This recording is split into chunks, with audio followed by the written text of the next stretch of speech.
Hello, my name is Dr. Richard Nkwenti, a discussion about the metabolic theory of cancer. Welcome back to the deep dive. Today's research hints at a new way of thinking about cancer, as a metabolic disease focused on how cells fuel themselves rather than a genetic disease. For decades, the dominant thought has been that cancer is a genetic disease driven by mutations. However, that view has its limits. The metabolic theory of cancer, championed by researchers like Professor Thomas Seyfried, argues that cancer is a disease of the mitochondria, the tiny powerhouses inside our cells that create energy. When mitochondria are damaged, it forces cells to rely on a less efficient process called fermentation for energy, even when oxygen is available. This is known as the Warburg Effect. Essentially, cancer cells choose to use a backup energy system even when they could use a more efficient one. Instead of smoothly using oxygen, they are in a constant state of metabolic panic. Although scientists have known about the Warburg effect since the 1920s, it's only recently getting attention because of the genetic revolution in science during the mid-20th century. Research and funding shifted towards understanding genetic mutations, but scientists are starting to see that genes are not the whole story. Evidence for the metabolic theory is coming in from all directions. All types of cancer have the same metabolic abnormalities. PET scans, which diagnose cancer by spotting areas where glucose is being rapidly consumed, actually pick up on cancer's messed-up metabolism. Lastly, studies using metabolic interventions like diet changes and drugs targeting metabolic pathways are showing promising results. Traditional cancer treatments like chemotherapy and radiation focus on killing rapidly dividing cells or targeting specific genetic mutations. A metabolic approach aims to cut off the fuel supply to cancer cells by limiting things they need, like glucose and glutamine, while supporting healthy mitochondria function. Healthy cells are more metabolically flexible and can adapt to use different fuel sources.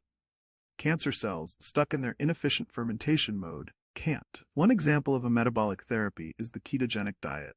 By drastically cutting carbs and increasing fat intake, the body switches from using glucose as its primary fuel to using ketone bodies derived from fat.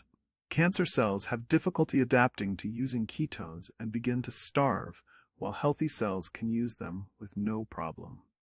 Other promising dietary approaches include calorie restriction and intermittent fasting, both of which limit glucose availability and may boost the keto diet's effects. Existing drugs like metformin, typically used for diabetes, are showing anti-cancer effects by changing how cells process glucose.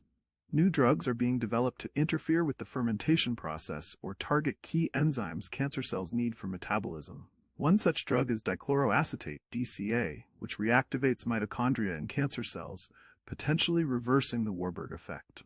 Other metabolic therapies include hyperbaric oxygen therapy, which increases oxygen levels available to cells, and light therapies like photodynamic therapy, which pinpoint cancer cells based on their unique metabolic signatures. To effectively implement personalized metabolic therapy, more research and large-scale clinical trials are needed. Medical education needs to incorporate the metabolic understanding of cancer, and public awareness of the potential of metabolic therapy needs to increase. One case study highlighting the potential of metabolic therapy involves a woman with advanced ovarian cancer who had exhausted all other treatment options. She adopted a strict ketogenic diet, took specific supplements, and saw her tumor markers drop drastically, and her energy levels increase. Ultimately, she went into remission and has been cancer-free for years. While every case is unique, this story shows the potential of thinking outside the box and trying different approaches to cancer treatment.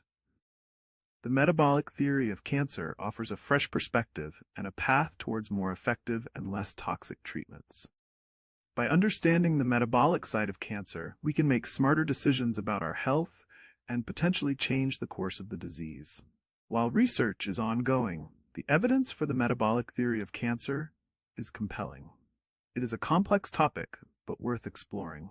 Further research is needed to determine the full potential of metabolic therapy. Follow my YouTube channel, Hormone Cyclopedia, for more insights into natural bioidentical hormones and cancer.